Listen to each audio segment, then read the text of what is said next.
Good evening, one and all. I, Nafisa Wajid Purwala, an active member of the Cornerstone All India Student Organization, am extremely glad to welcome you all to this webinar, Road to Recovery with Physiotherapy, on this auspicious occasion of World Physiotherapy Day. We celebrate World Physiotherapy Day every year on 8th of September to generate awareness about the remarkable contribution that we physiotherapists make to the society and the medical field. So, on this occasion, we must all remember that it might hurt today, but it will definitely work tomorrow. The Cornerstone All India Student Organization has successfully conducted 10 webinars that covered not only academic but has also shared experiences of various physiotherapists. With such another but different vision, our organization arranges today's webinar to portray the story and insight of our speaker today, Mr. Sachin Pimpare. Mr. Sachin is working with the Helpers of the Handicapped, which is an NGO. Let us know more from the man himself. Over to you, Mr. Sachin.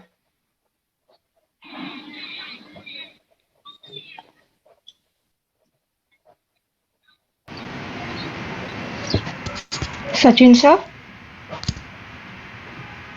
Hi, this is hello. हाँ sir, आप Audible है sir. हाँ जी। Sir आपको कुछ बोलना है regarding the जो भी आपने वीडियोस बनाए उससे।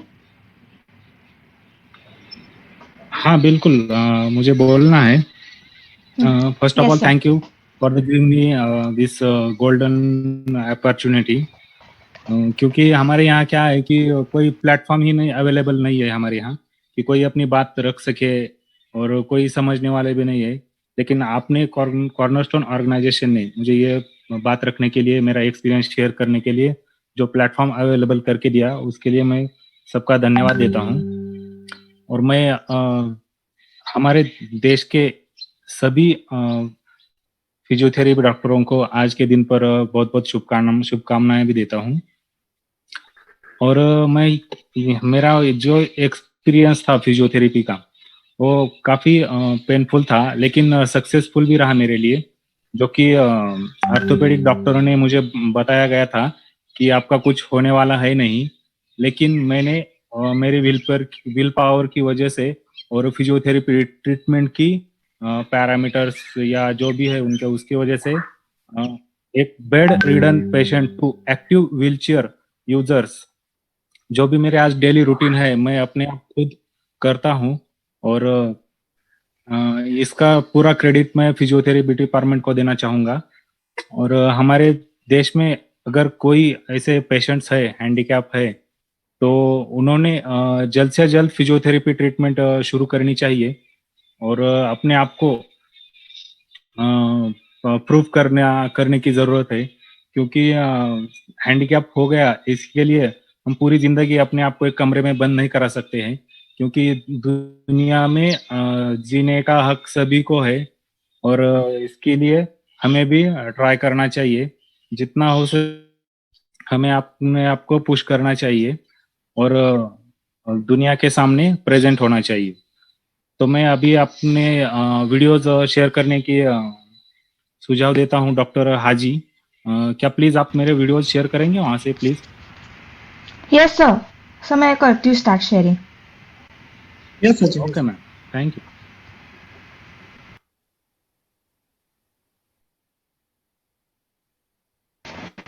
Shweta, can you please allow me to screen share?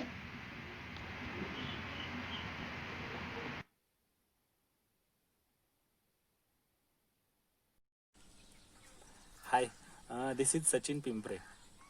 आज वर्ल्ड फिजियोथेरेपी डे है। इस अवसर पर मैं सभी फिजियोथेरेपी डॉक्टरों को बहुत बहुत बधाई देता हूँ, बहुत बहुत शुभकामनाएं देता हूँ। कॉर्नरस्टोन ऑर्गेनाइजेशन ने मेरा एक्सपीरियंस शेयर करने के लिए ये जो प्लेटफॉर्म अवेलेबल करके दिया है, उसके लिए मैं पूरी टीम का धन्यवाद देता हूँ।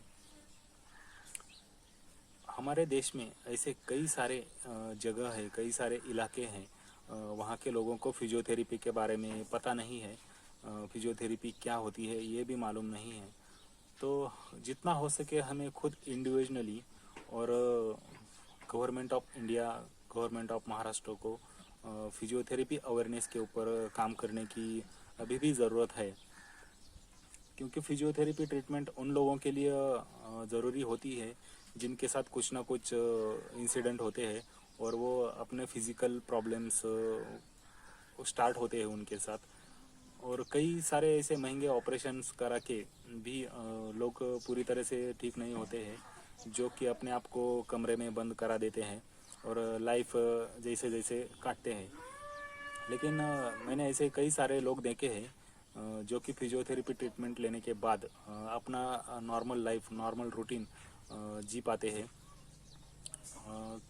और कई सारे ऐसे लोग भी देखे हैं जिनको डॉक्टरों ने बताया गया था कि आपका ऑपरेशन करना पड़ेगा, और ऑपरेशन के बावजूद भी वो लोग ठीक नहीं हुए थे। लेकिन विदाउट ऑपरेशन फिजियोथेरेपी ट्रीटमेंट के वजह से वो लोग पूरी तरह से रिकवर हुए हैं। तो मैं अपना खुद का एक्सपीरियंस आपको शेयर करने वाला हूँ, तो प्लीज़ आप देख लीजिए। Thank you. Hi everyone, this is Sachin Pimpre from Osmanabad district, Maharashtra. My contact number is 9767974401. I want to tell you something about my life.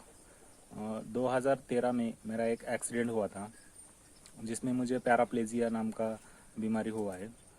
Below chest paralysed हूँ मैं। मेरे बाकी के बॉडी पे, मतलब चेस्ट के नीचे कोई सेंसेशंस नहीं है, मूवमेंट भी नहीं है। ये वो हुआ उस एक्सीडेंट में मेरा स्पाइनल कॉर्ड फ्रैक्चर हुआ था वहाँ पीठ पे बराबर, तो उसकी वजह से पैरालाइज्ड हुआ हूँ। एक पुणे के बड़े हॉस्पिटल में मेरा ऑपरेशन किया गया। ऑपरेशन 8 से 10 घंटा चला था। ऑपरेशन के बाद डॉक्टरों ने बोला था कि अभी इनका कुछ हो नहीं सकता है, मतलब रिकवरी के चांसेस बहुत कम है। तो 15 दिन के बाद हमें वहाँ से डिस्चार्ज दिया गया और घर भेज दिया। जब घर आए थे अब मुझे कुछ करने के लिए आता नहीं था, इंडिपेंडेंटली कुछ कर नहीं पाता था मैं। जो कुछ करता मेरा भाई करता था मेरे लिए, मतलब डेली रूटीन जो भी रहती है हमारी, क्योंकि मेरा बाउल एंड ब्लैडर दोनों डिस्टर्ब था और मैं ठीक से बैठ भी नहीं पाता था, उठ नहीं पाता था। तो ऐसे ही 4-5 दिन गए, हम घर आए तभी। फिर बाद में हमने डिसाइड किया कि ऐसी तो लाइफ कटने वाली है नहीं, तो आगे की ट्रीटमेंट के लिए क्या करना है कुछ पता नहीं था। इसलिए हमने इंक्वायरी की। हमारे अंकल के एक डॉक्टर पहचान के थे, वो आर्थोपेडिक है, तो उन्होंने कहा कि सचिन आप हमारे हॉस्पिटल में आ जाइए, हम देखते हैं क्या कर सकते हैं। जब मैंने उनको रिपोर्ट दिखाया तो उन्होंने कहा कि रिकवरी के चांसेस अभी भी बहुत कम है, फिर भी हम एक बार कोशिश करके देखेंगे। और उन्होंने मुझे फिजियोथेरेपी डिपार्टमेंट में एडमिट करवाया, वहाँ मेरी एक्सरसाइज शुरू करने के लिए। और वहाँ मेरी मुलाकात डॉक्टर सुचिता गोल्लर मैडम से हुई। वो वहाँ के कॉलेज की फिजियोथेरेपी कॉलेज की प्रिंसिपल थी। जैसे ही मैं एडमिशन लेने के लिए गया था तब उन्होंने मेरे सारे रिपोर्ट्स देखे और मुझे बताया कि सचिन आप क्या करना चाहते हैं। तब मैंने उनसे कहा कि मैडम जो भी करना है कीजिए, लेकिन मुझे पहले जैसे नॉर्मल होना है, मुझे मेरे पैरों पर चलना है। तब उन्होंने कहा कि सफ़र मुश्किल है लेकिन नामुमकिन नहीं है, हम कोशिश करेंगे और आपको जितना हो सके उतना इंडिपेंडेंट बनाने की कोशिश करेंगे। मेरी ट्रीटमेंट शुरू हुई। सबसे पहले उन्होंने मुझे बेड पर से कैसे उठना है, कैसे बैठना है और कैसे सोना है, कितनी देर कौन सी साइड पे सोना है। क्योंकि क्या होता है, हम जो लोग पैराप्लेजिया रहते हैं और क्वाड्रिप्लेजिया रहते हैं, जो कि बिस्तर पे ही लेटे हुए रहते हैं, तो उनकी सबसे बड़ी दिक्कत ये रहती है कि उनके बॉडी का मूवमेंट नहीं रहता। इसकी वजह से वो जिस जगह सोते हैं वैसे ही सोए हुए रहते हैं, तो बेड्स और सोने के चांसेस बहुत ज़्यादा होते हैं। तो सबसे पहले उन्होंने मुझे अपनी बॉडी की केयर करना सिखाया कि कैसे बॉडी क्लीन रखनी है, कैसे कौन सी देर कितनी देर कौन सी साइड पे सोना है, मतलब पीठ पे, एक बाजू पे, दूसरे बाजू पे 2-2 3-3 घंटे के लिए चेंजेस करना सिखाया। बेड पर लेटे लेटे बैठने के लिए कैसे सिखाया। बाद में बेड पर से व्हीलचेयर पर कैसे आना है ये सिखाया सेफली। बाद में व्हीलचेयर पर से बेड पर सेफली कैसे शिफ्ट होना है ये भी सिखाया। और ये सब वो खुद सामने रहकर अपने स्टूडेंट से करवाती थी मेरे लिए। बाद में फिजियोथेरेपी सेंटर में जब मैं ट्रीटमेंट लेने के लिए जाता था तब वहाँ पे अलग अलग तरह की ट्रीटमेंट मेरे साथ की होती थी। जैसे कि स्टिमुलेशन है, पैरों की एक्सरसाइज रहेंगी। बाद में खड़ा रहने की ट्रेनिंग देने शुरू कर दी मुझे, क्योंकि जब से एक्सीडेंट हुआ था तब से मैं खड़ा नहीं हुआ था। कम से कम 20-25 दिन बाद मुझे खड़ा करने की कोशिश कर रहे थे। जब से एक्सीडेंट हुआ तब से उनके यहाँ एक टिल टेबल रहता है और पूरे लेट के ऐसे स्ट्रैप पूरे बॉडी पे लगाते हैं और पूरा टेबल खड़ा करते हैं। जैसे टेबल खड़ा किया तो मुझे चक्कर आने लगे और चक्कर आने के बाद सबसे पहले उन्होंने मुझे नीचे लिया, क्योंकि ब्लड सर्कुलेशन होने की वजह से अचानक ब्लड सर्कुलेशन होने की वजह से मुझे चक्कर आ रहे थे। तब बाद में 2 मिनट, 5 मिनट, 10 मिनट, 15 मिनट ऐसे करते करते मेरा टाइम बढ़ा लिया। जैसे जैसे ब्लड सर्कुलेशन होता गया मुझे भी अच्छा लगने लगा और बाद में 1-1 घंटा तक मैं खड़ा रहता था वहाँ पे। तब मुझे कुछ होता नहीं। ये सब एक्सरसाइज 1 महीना चली। बाद में उन्होंने मुझे सपोर्ट से चलने की कोशिश कराने के लिए ट्रेनिंग शुरू की, लेकिन मेरी फाइनेंशियल कंडीशन बहुत वीक थी। महंगे इक्विपमेंट मैं नहीं ला पाता था। जैसे कि कैलिपर रहते हैं, कैलिपर शूज़, स्प्लिंट्स वगैरह मैं ख़रीद नहीं पा रहा था।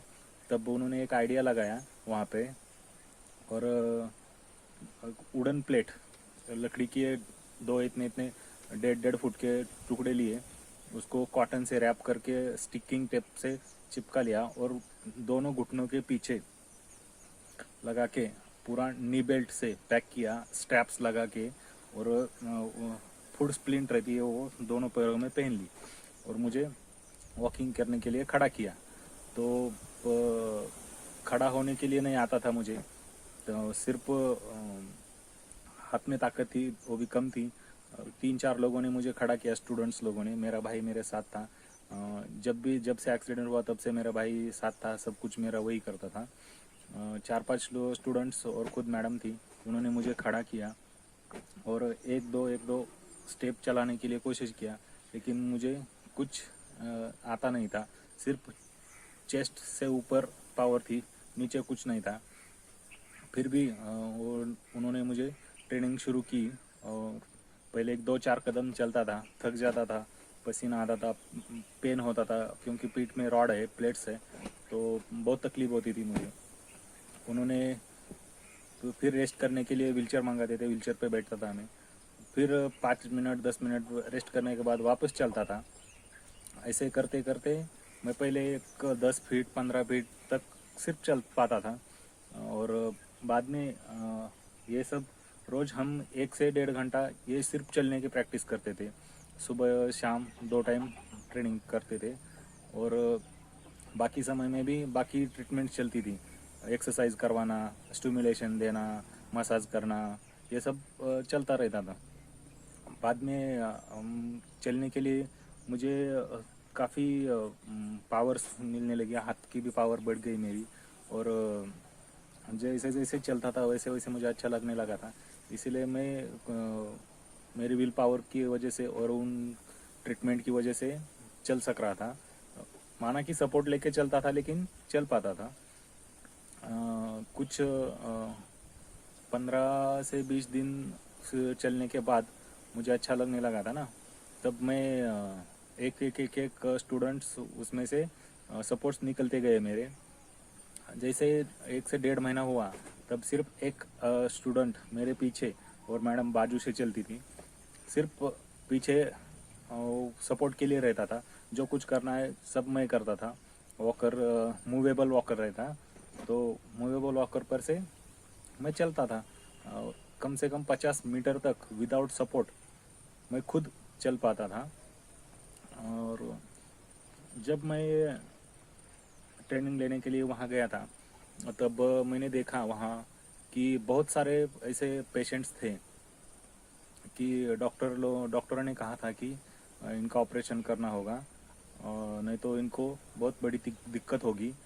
और डॉक्टर सुचिता गोल्लर मैडम ने उन पेशेंट्स को विदाउट ऑपरेट ठीक किया था। मैं हैरान हो गया कि विदाउट ऑपरेट ये कैसे ठीक हो सकते हैं लोग, क्योंकि फिजियोथेरेपी में इतनी ताकत है उनकी सिस्टम्स में, उनके जो भी प्रोग्राम्स रहते हैं उसके अंदर, कि बेड पर लेटा हुआ आदमी अपने आप उनकी ट्रीटमेंट होने के बाद खुद चल पाता है। ये मैंने अपनी आंखों से देखा था वहाँ पे। जैसे कि मंत्री अंकल थे वहाँ एक हमारे, हम उनको अंकल बुलाते थे, वो देशमुख मैडम, ऐसे बहुत सारे लोग थे कि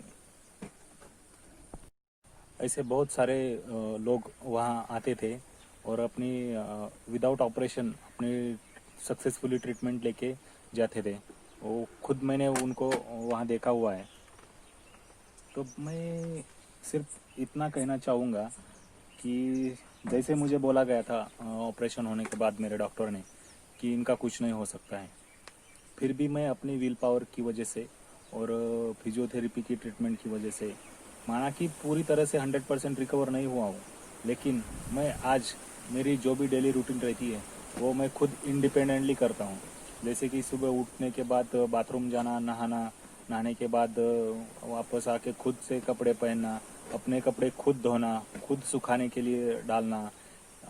वॉशिंग मशीन में मैं धोता हूँ, लेकिन मैं अपने अपने कपड़े खुद धोता हूँ।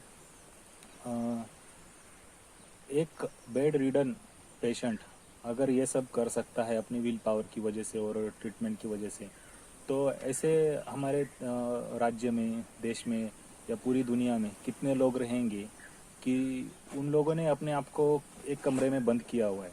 माना कि उनके साथ कोई भी हादसा हुआ रहेगा, उसमें उनको जो अपंगत्व आता है उसकी वजह से वो अपने आप को एक कमरे में बंद करा देते हैं और जैसे तैसे ज़िंदगी काट रहे रहते होते हैं।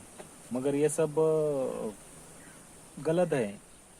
मतलब क्या है, माना कि उनको बहुत तकलीफ रहती है, उनको मानसिक टेंशन्स बहुत रहता है, फिजिकली तो रहता ही है, लेकिन क्या है, जब तक हम बाहर नहीं जाएंगे, बाहर की दुनिया में क्या है वो एक्सप्लोर नहीं करेंगे, तो अपना कुछ नहीं हो सकता है।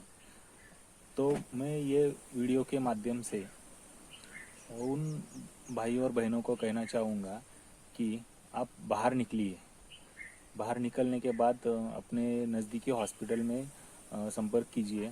वहाँ फिजियोथेरेपी डिपार्टमेंट्स रहते हैं, प्राइवेट हॉस्पिटल में भी रहते हैं। आजकल तो प्राइवेट सिर्फ फिजियोथेरेपी के क्लिनिक भी ओपन हो चुके हैं, जो कि बहुत अच्छी तरह से रिजल्ट्स आ रहे हैं। मैं इंटरनेट पे बहुत पढ़ता रहता हूँ कि सिर्फ फिजियोथेरेपी की वजह से वो लोग नॉर्मल लाइफ जी पा रहे हैं, जैसे कि मैं खुद जी रहा हूँ। मेरी ट्रीटमेंट पूरी तरह से हुई नहीं। एक्चुअली क्या है, जैसे मेरा एक्सीडेंट हुआ था तो खर्चा बहुत हुआ, कम से कम 12 से 15 लाख रुपए मेरे पूरे ऑपरेशन में और ये ट्रीटमेंट में गए थे। तो घर में फाइनेंशियल कंडीशन बहुत वीक थी, इसीलिए मुझे मजबूरन ना चाहते हुए भी ट्रीटमेंट बीच में छोड़कर आना पड़ा था। इसकी वजह से मैं पूरी तरह से रिकवर नहीं हुआ पा रहा हूँ। मुझे अभी भी लगता है अगर मुझे और 6 महीने मिलते उसी समय पे, तो मैं कम से कम अपने आप वॉकर पे चलता था विदाउट सपोर्ट। ठीक है, लेकिन मैं इतने में भी हैप्पी हूँ। क्या है कि हमारे साथ जो कुछ हुआ वो एक्सेप्ट करने की हिम्मत और वो एक्सेप्ट करने के बाद लाइफ में मूव ऑन करने की चाह अगर होगी तो हम बहुत कुछ कर सकते हैं, जैसे कि मैंने किया। वहाँ से आने के बाद मतलब मेरा ये पूरा ट्रीटमेंट 8 से 9 महीना चला था। 9 महीना पूरी तरह से फिजियोथेरेपी ट्रीटमेंट चला था। हॉस्पिटल में सिर्फ 3 महीना मुझे एडमिट करके रखा हुआ था, क्योंकि उनके भी कुछ रूल्स एंड रेगुलेशंस रहते हैं। एक ही बार इतने दिन तक पेशेंट्स को नहीं रख सकते हो। तो हमने बाहर एक प्राइवेट रूम किया था, जिस रूम में मैं और मेरा भाई रहता था। टिफ़िन हमारे गांव से आता था और एक टाइम का मेस हमने लगाया हुआ था। और वहाँ पे जब भी 2 टाइम हॉस्पिटल में ट्रीटमेंट करता था मैं, सुबह और शाम और दोपहर को। और जब भी हॉस्पिटल को छुट्टी रहती थी, क्योंकि वो कॉलेज था, तो कॉलेज डेज में छुट्टियाँ रहती है कॉलेज के छात्रों को। तब जब घर पे रहता था, तब प्राइवेट फिजियोथेरेपिस्ट मैंने रखे थे। 2 लोग आते थे। एक 4 दिन एक आता था और 4 दिन एक आता था। ऐसे करके हमने अल्टरनेटिव रखे थे। वो स्टूडेंट ही थे, उनकी भी प्रैक्टिस होती थी और मेरा भी काम होता था, मेरी एक्सरसाइज होती थी, मेरी भी ट्रीटमेंट होती थी। तब मेरी बॉडी अच्छी तरह से रिकवर हो रही थी। हॉस्पिटल में ट्रीटमेंट मिल रहा था, वॉकिंग कर रहा था, मैं खड़ा हो पा रहा था, माना कि सपोर्ट लेके खड़ा हो पा रहा था, लेकिन खड़ा हो रहा था। और दोनों टाइम खाने पीने की क्या क्या खाना है, क्या क्या नहीं, कितना पानी पीना चाहिए, कौन से मेडिटेशंस करने चाहिए, ये भी वो लोग मुझे सिखाते थे। और वो मेडिटेशन की वजह से मुझे बहुत सारी राहत मिलती थी। पेन बहुत होता था, लेकिन कि ये 8 और 9 महीना जो मैंने ट्रीटमेंट लिया, उसमें पेन इतना होता था, फिर भी मैं नहीं, मुझे पहले जैसे नॉर्मल होना है। एक ही जिद थी मेरी कि मुझे पहले जैसे नॉर्मल होना है। और जब यहाँ पे मैं एक बात बताना चाहूँगा, जिस हॉस्पिटल में मैं एडमिट हुआ था, वहाँ के भी आर्थोपेडिक्स डॉक्टरों ने कहा था कि सचिन, चांसेस बहुत कम है और शायद आप चल नहीं पाएंगे। जब मैं वॉकर पे चलता था 2-3 लोगों के बीच सपोर्ट्स लेकर, या पीछे सिर्फ एक आदमी सपोर्ट्स लेकर, तो हॉस्पिटल का जो स्टाफ था, सब लोग आके मुझे देखते थे कि यार ये कैसा मिरेकल हुआ, ये कैसे मिरेकल हुआ, रिपोर्ट्स में तो कुछ अलग ही है, और ये आदमी, ये लड़का कैसे चल सकता है। वो बहुत सरप्राइज होते थे वो लोग।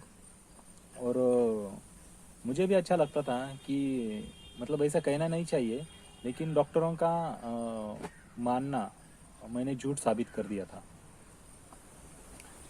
क्योंकि वो सिर्फ अपनी मेहनत, लगन और फिजियोथेरेपी के ट्रीटमेंट की वजह से। हाँ, तो मैं ये कहना चाहूँगा कि जब मैं फिजियोथेरेपी ट्रीटमेंट बीच में छोड़ के आया फाइनेंशियल कंडीशन की वजह से, तो बाकी फिर घर में आने के बाद इतना कुछ एक्टिविटीज़ नहीं होती थी मेरी, क्योंकि हम एक विलेज एरिया में रहते हैं, यहाँ पे हॉस्पिटलाइज की फैसिलिटीज़ नहीं है। तो फिर एक 2 साल बाद, जब 2 साल ट्रीटमेंट से वापस आने के बाद 2 साल बाद मैं डिप्रेशन में जा रहा था। मुझे समझ में आता था कि मैं डिप्रेशन में जा रहा हूँ, मुझे क्या करना चाहिए, माइंड को कैसे डिस्ट्रैक्ट करना चाहिए, फिर भी मैं कुछ नहीं कर पा रहा था, क्योंकि उस समय सिचुएशन ही ऐसी हो गई थी कि मतलब सारी जगह से सिर्फ निगेटिव निगेटिव ही आता था। फाइनेंशियल कंडीशन ख़राब हो गई थी, हमारे जो भी पर्सनल मैटर्स थे वो सब साथ में ही आए थे, और मैं डिप्रेशन में जा रहा था। और उस डिप्रेशन में जाने के बाद मैंने एक बार मतलब ऐसा करना नहीं चाहिए था, सुसाइड अटेम्प्ट किया था। वो अनसक्सेस हुआ। उसका आज मुझे अच्छा लगता है कि हैप्पी हूँ कि उस दिन वो सक्सेस नहीं हुआ। ऐसा नहीं करना चाहिए था, लेकिन हमारा माइंड सेट एक जगह बैठे बैठे ऐसा हो जाता है कि हम कर देते हैं ऐसी गलतियाँ। और बाद में तो उस इंसिडेंट से के बाद मैंने अपने आप को पूरी तरह से संभाल लिया, डिप्रेशन में से बाहर निकल आया। वहाँ तब मैं कुछ ना कुछ लिखता था, मतलब जैसे कि मेरा हॉस्पिटल का एक्सपीरियंस, मैं जहाँ जॉब करता पूना में, वहाँ का एक्सपीरियंस। एक्चुअली क्या है, एक्सीडेंट होने के पहले मैं पढ़ाई बीच में छोड़कर तब भी हमारी फाइनेंशियल कंडीशन वीक थी। पढ़ाई बीच में छोड़कर पूना में एक कंपनी में जॉब के लिए गया था। एक आईटीआई किया था मैंने, और जॉब करते करते मुझे ऐसा लगने लगा कि जॉब जितना ज़रूरी है उतनी ही पढ़ाई भी ज़रूरी है। इसीलिए मैंने जॉब करते करते पढ़ाई भी शुरू की थी, और जैसे जैसे पढ़ाई करता गया वैसे वैसे मुझे प्रमोशंस मिलते गए, इंक्रीमेंट्स मिलते गए, और बाद में एक अच्छी इतनी बड़ी कंपनी थी, एमएनसी कंपनी थी, मल्टीनेशनल। उस कंपनी में मुझे एक अच्छी पोजीशन, अच्छा पैकेज मिला था। और जैसे लाइफ अभी दिख रही थी कि आगे फ्यूचर ब्राइट है, और उतने में मेरे साथ एक ये एक्सीडेंट हुआ था। दोस्तों के साथ में घूमने के लिए गया था, तब मेरे साथ एक्सीडेंट हुआ था। तब वो समय का, फिर बाद में ऑपरेशन, खर्चा, हॉस्पिटल में ट्रीटमेंट, ये सब मैं लिखता था, क्योंकि मुझे माइंड को डिस्ट्रैक्ट करना था। पता था कि जब तक मैं अपने माइंड को डिस्ट्रैक्ट नहीं करूँगा, इससे बाहर नहीं निकलूँगा। और मैं डिप्रेशन से बाहर आ गया। टाइम लगा मुझे डिप्रेशन से बाहर आने के लिए, टाइम लगा, लेकिन मैं बाहर आ गया। और मैं खुश हूँ कि मैंने उस पर भी मात कर दी अपने विल पावर की वजह से। पता था ये सफ़र मुश्किल है, लेकिन जैसे कि इंटरनेट पे मैंने पढ़ा था कि जब जो लोग डिप्रेशन में जाते हैं उनके ट्रीटमेंट का खर्चा, और फिर मूवी में भी दिखाते हैं, कुछ सीरियल्स में दिखाते हैं। मतलब एक्चुअली वो फैक्ट रहती है, डिप्रेशन से बाहर निकलने के लिए बहुत मुश्किल रहता है। मैं विदाउट ट्रीटमेंट बाहर आया उसमें से, मुझे खुशी है उस बात की। दुख इस बात का है कि मेरा ट्रीटमेंट पूरा नहीं हुआ। तो मैं उसकी बहुत सारी वजह थी, मैंने पहले वीडियो में मैंने बताया है मेरी क्या वजह थी। यहाँ मैं ये कहना चाहूँगा कि जो हॉस्पिटल्स, फिजियोथेरेपी के कॉलेजेस, मतलब कॉलेज में फिजियोथेरेपी डिपार्टमेंट्स रहते हैं, वहाँ का स्टाफ रहता है, टीचर्स, स्टूडेंट्स, डॉक्टर्स, इनमें कोऑपरेशन की बहुत कमी थी। जहाँ मैं था वहाँ पे भी ऐसे ही था, वहाँ कोऑपरेशन की बहुत कमी थी। मैं देखता था वहाँ पे बहुत सारे पेशेंट्स आते थे और अपना ट्रीटमेंट करा के जाते थे, उनके साथ उनके रिलेटिव भी आते थे। एक तो डॉक्टर और रिलेटिव के बीच में कोऑपरेशन नहीं होता, पेशेंट और रिलेटिव और डॉक्टर, इन तीनों के बीच में भी कोऑपरेशन नहीं होता है। और सिर्फ स्टाफ में भी कोऑपरेशन नहीं होता है, क्योंकि कोई बोलता है ये करना है, कोई बोलता है वो करना है, कोई बोलता है ये नहीं चलेगा, कोई बोलता है वो नहीं चलेगा। ऐसा नहीं, आप अपनी जो कुछ भी प्रॉब्लम्स रहेंगी वो सब साथ में बैठिए, आपका स्टाफ डिस्कस कीजिए क्या करना है क्या नहीं करना है। ये सब पेशेंट्स के सामने मत बताइए, क्योंकि पेशेंट्स पहले से ही परेशान रहते हैं, उनके साथ इतना बड़ा हादसा हुआ रहता है। और आप जब ऐसे बातें करते हैं कि इनका कुछ हो नहीं सकता है, अभी इनको घर भेज दो, और बाद में ट्रीटमेंट के लिए बुलाओ, चेकअप के लिए बुलाओ, ये सब सोच समझ के बोलना चाहिए। क्योंकि एक एग्जाम्पल मैंने सेट किया हुआ है, जो डॉक्टरों ने मुझे बोला गया था कि इनका कुछ हो नहीं सकता है, आज मैं आप सब कुछ कर सकता हूँ। ये मैंने आपको पहले ही बता दिया है कि क्या क्या कर सकता हूँ। तो मैं आपको इस वीडियो के माध्यम से सबको यही कहना चाहूँगा कि आप जितनी हो सके जल्दी फिजियोथेरेपी ट्रीटमेंट लीजिए और अपने आप को रिकवर कीजिए। डिप्रेशन से बाहर आने के बाद एक दिन मैं ऐसे ही टीवी देख रहा था, टीवी पर एक प्रोग्राम था, एक एनजीओ है, helpers of the handicap, Kolhapur, उनका था। वहाँ एक नंबर स्क्रॉल हो रहा था, मैंने वहाँ कांटेक्ट किया और मेरी सिचुएशन बता दी। तो वहाँ की जो फाउंडर है नसीमा हुरजुक, उन्होंने मुझे फ़ोन पर सारी बातें पूछ ली, मैंने सब कुछ बता दिया, मेरी सिचुएशन क्या है क्या नहीं, क्या हुआ है मेरे साथ। तो उन्होंने कहा कि हमारी ये एनजीओ है, संस्था है, हम ऐसे ही लोगों को उनका पुनर्वसन करते हैं, अपंग लोगों का, दिव्यांग लोगों का पुनर्वसन करते हैं। तब आप हो सके तो जितना जल्दी हो सके आप आइए हमारे यहाँ पे कोल्हापुर। तो अब मैंने घर वालों से परमिशन मांगी कि मुझे अभी घर बैठना नहीं है, मुझे भी कुछ करना है, मुझे मेरे पैरों पे खड़ा होना है। और घर वाले मान नहीं रहे थे क्योंकि इतना हादसा हुआ था मेरे साथ, मतलब 2-3 इंसिडेंट हुए, एक्सीडेंट, डिप्रेशन, सुसाइड। तो वो मान नहीं रहे थे कि अपने से दूर करने के लिए। उनका भी कहना ज़रूर मतलब सही था कि अपनी नज़रों के सामने इतना कुछ हो रहा है तो नज़रों के पीछे क्या क्या होगा। फिर भी मैंने उनको मना लिया, मैं जाने के लिए तैयार हुआ। मेरे साथ मेरे पिताजी आए थे छोड़ने के लिए मुझे। मैं पूरी तरह तैयार होके गया था वहाँ कोल्हापुर। कोल्हापुर जाने के बाद मुझे मुझे पता चला कि उनका एक सिंधुदुर्ग डिस्ट्रिक्ट में ये प्लांट है, साइड है, वहाँ पे स्वप्न नगरी करके है उनका, वहाँ बुलाया मुझे। तो फिर मैं वैसे ही कंटिन्यू जर्नी करके वहाँ गया, पहुँचा और वहाँ देखा कि खुद फाउंडर व्हीलचेयर पे थे। उनके साथ भी बचपन में ही डांस प्रैक्टिस करते समय इंसिडेंट हुआ था, वो भी पैरालाइज थी। मैं भी हैरान हुआ कि इतना होने के बाद भी इन्होंने इतना कुछ खड़ा किया है, एम्पायर खड़ा किया है।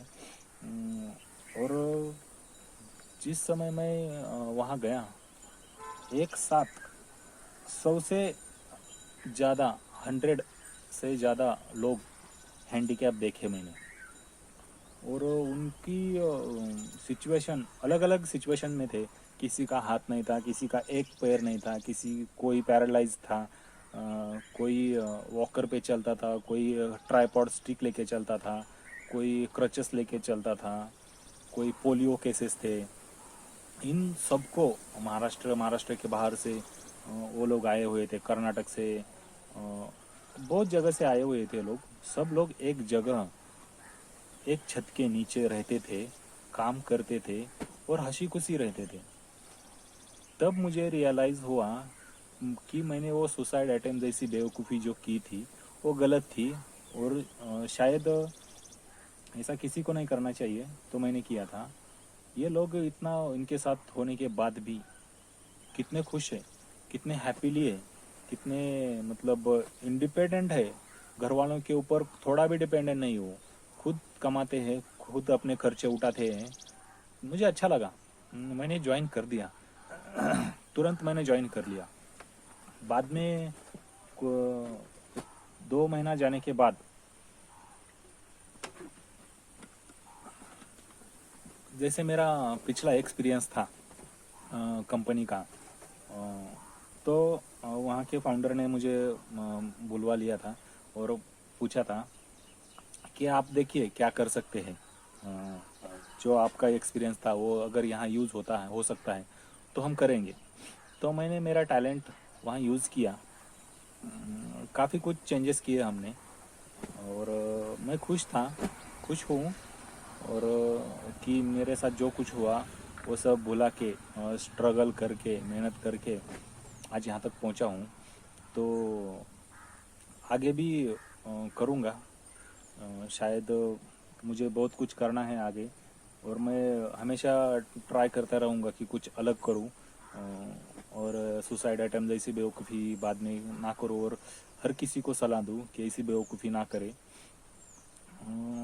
1 साल बाद एनजीओ में 1 साल काम करने के बाद, इंडिपेंडेंटली काम करने के बाद मैं घर आया और 1 महीना छुट्टी लेके आया था। वापस जाने के टाइम ये सब कोरोना वायरस का हो गया, तो मैं जा नहीं पाया। और घर वालों ने भी साफ मना कर दिया था कि हमने 1 साल आपकी बात सुनी है, अभी आप हमारी बात सुनेंगे, अगले 6 महीने तक आप घर से बाहर नहीं जाएंगे। तो मैंने भी प्रॉमिस कर दिया कि 6 महीने के बाद, 6 महीने तक मैं घर में ही रहूँगा।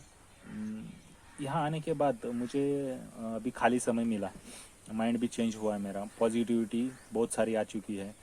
तब मैंने ये सोचा कि क्यों ना इस समय का सही तरह से इस्तेमाल किया जाए, और मैं अपनी ऑटोबायोग्राफी लिख रहा हूँ।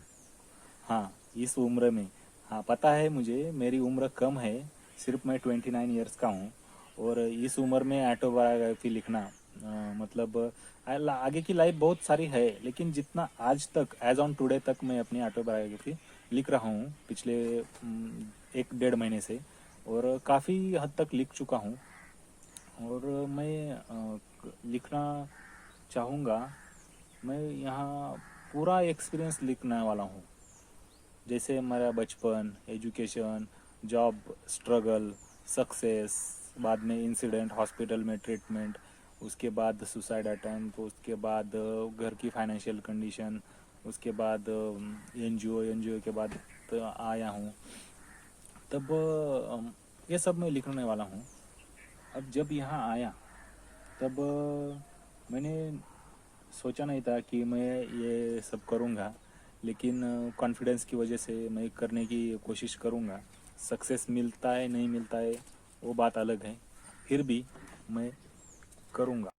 तर मी सगळ्यांना हेच सांगेन की कोणीही स्वतःला घरामध्ये कोंडून न घेता जेवढं होईल तेवढ्या लवकर आपल्या जवळच्या हॉस्पिटलमध्ये संपर्क साधा.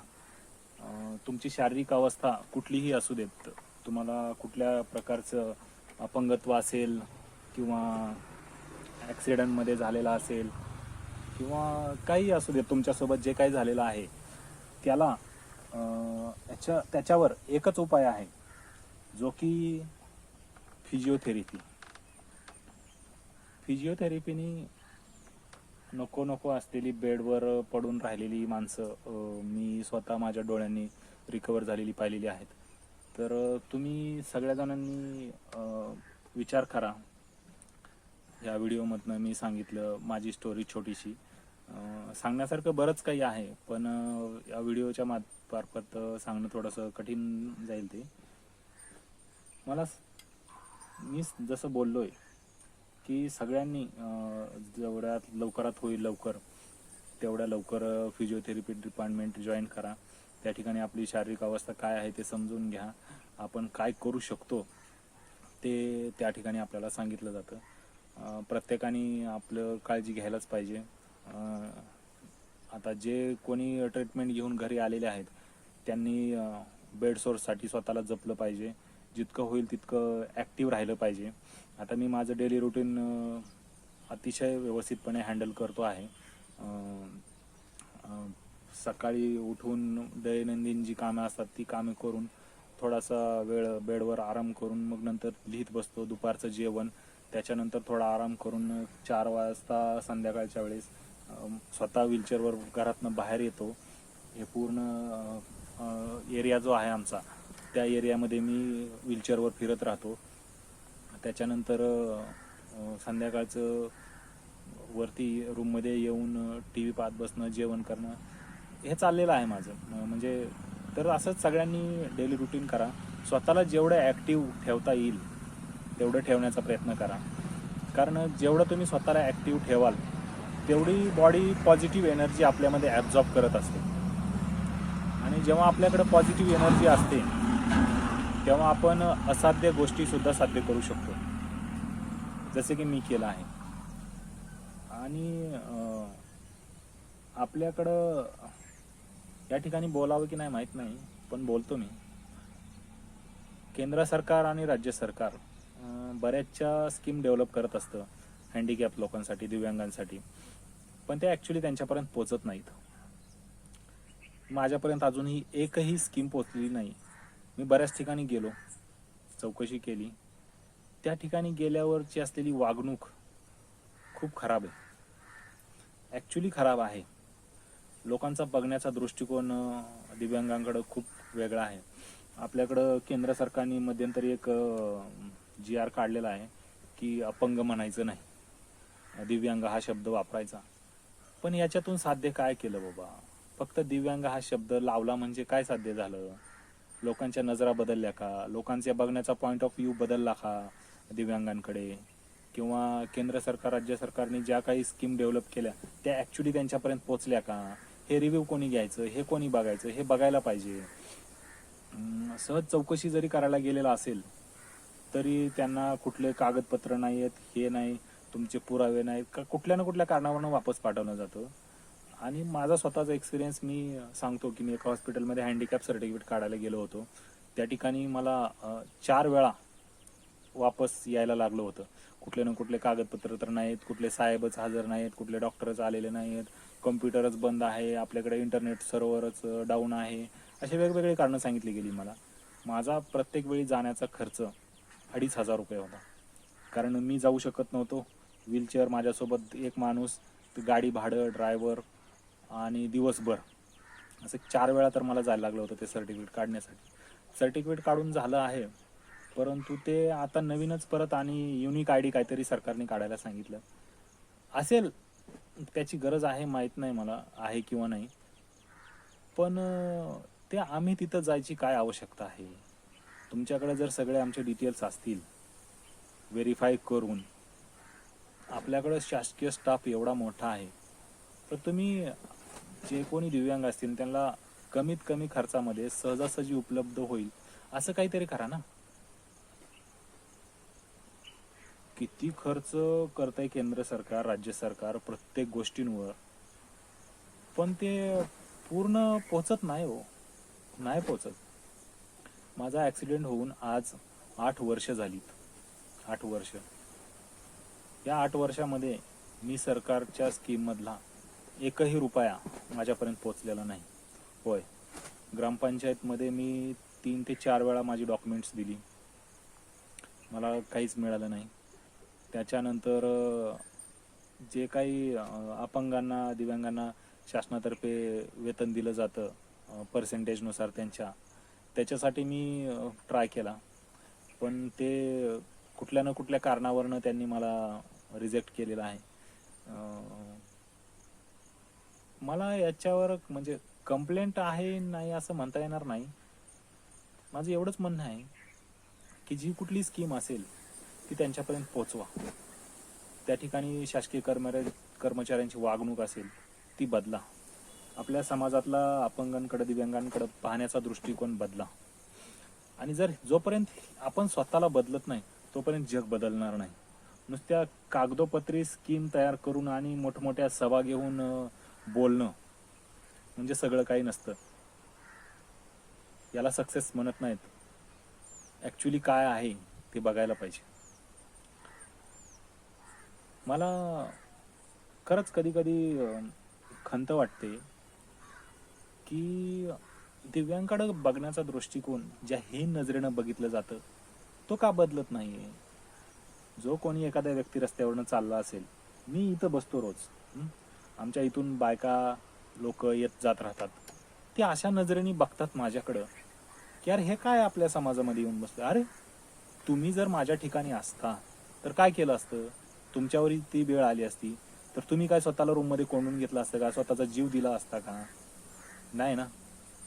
तसं मी माझे करतोय ना, मला पुढं जायचंय, मला काहीतरी वेगळं करून दाखवायचंय. मला हे असं आयुष्य काढायचं नाही एखाद्या रूममध्ये बसून आणि स्वतः कुठंतरी हँग करून घेऊन किंवा टॅबलेट्स खाऊन जीवन संपूर्ण, असं नाही करायचंय. मला काहीतरी वेगळं करून दाखवायचंय आणि मी ते करणार म्हणजे करणार. पुढच्या 5 वर्षामध्ये माझी स्टोरी वेगळी असेल. आता जी व्हीलचेअरवर आहे, मान्य मी व्हीलचेअरवर आयुष्यभर राहीन, पण इतिहास घडवून जाणार नाही. जे कोणी माझा हा व्हिडिओ बघतात त्यांना माझं एवढंच सांगणं आहे बाबांनो की वेळ सगळ्यांची येते.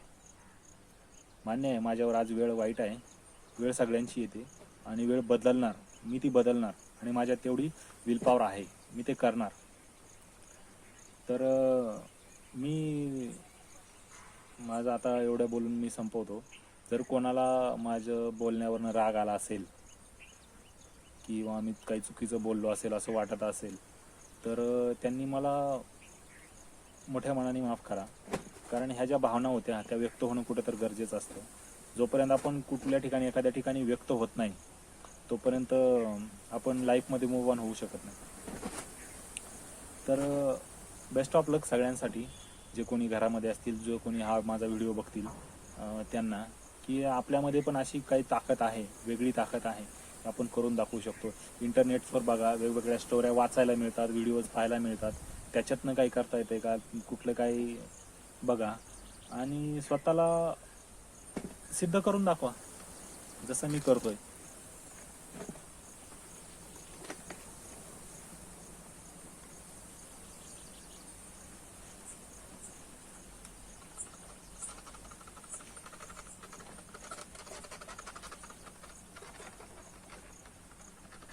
Hello, Sachin sir. हा आहे, मी इथंच आहे, बोला. Yes sir. Sir, that was the last video. Sir, आपको और कुछ बताना है? जी नहीं, मुझे जो बताना था मैंने बता दिया है. अभी कुछ ऐसा बताने के लिए नहीं रहा है, तो thank you for everything.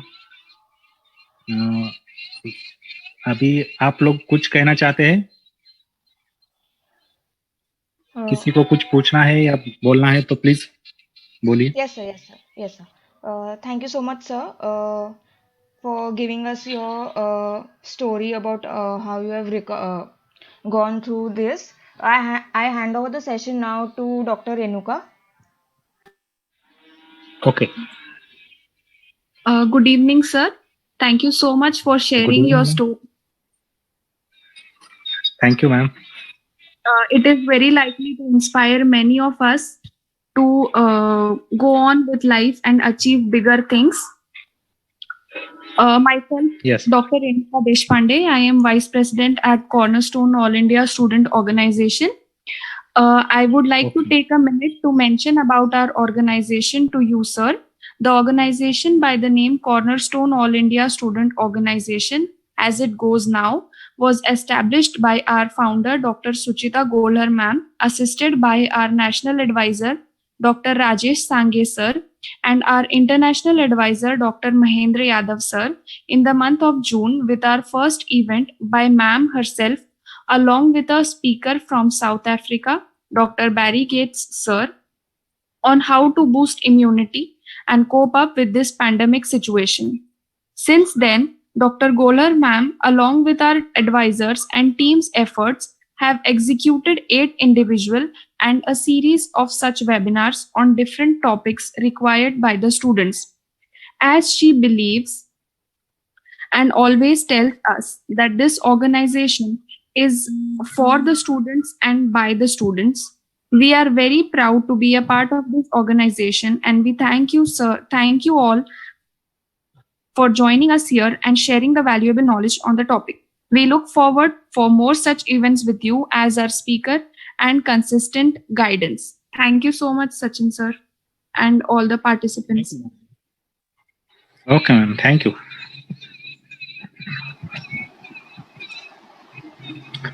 Hello. Good evening, everyone. Hello. Am I audible? Yes. Yes, you are audible. Yes. Yes. So, first of all, I would like to say it was a very good and amazing, great session. So, myself, Shruti Vambore, on behalf of Cornerstone Organization, would like to move ahead with hearty vote of thanks. First of all, I'd like to thanks Sachin Pimpre sir. Thank you for sharing your story with us, for telling us to keep moving and sharing all your stories about how you've gone through. It was very helpful for us. We'll look forward to help other patients also. So I'd like to thanks our Dr. Sucheta Golar ma'am, Dr. Mahendra Yadav sir, and Dr. Rajesh Sange sir for just a second, for supporting us for this and giving us and guiding us for everything till now. I'll also like to thanks all the team members of the Cornerstone organization. I'd like to end up the session with just saying like that, stay safe and stay good. That's all from my side. Thank you so much for your time, sir. Okay, ma'am. Thank you. Yes, sir. Shall we leave now? Yes, we could end the session now. Okay, ma'am. Thank you.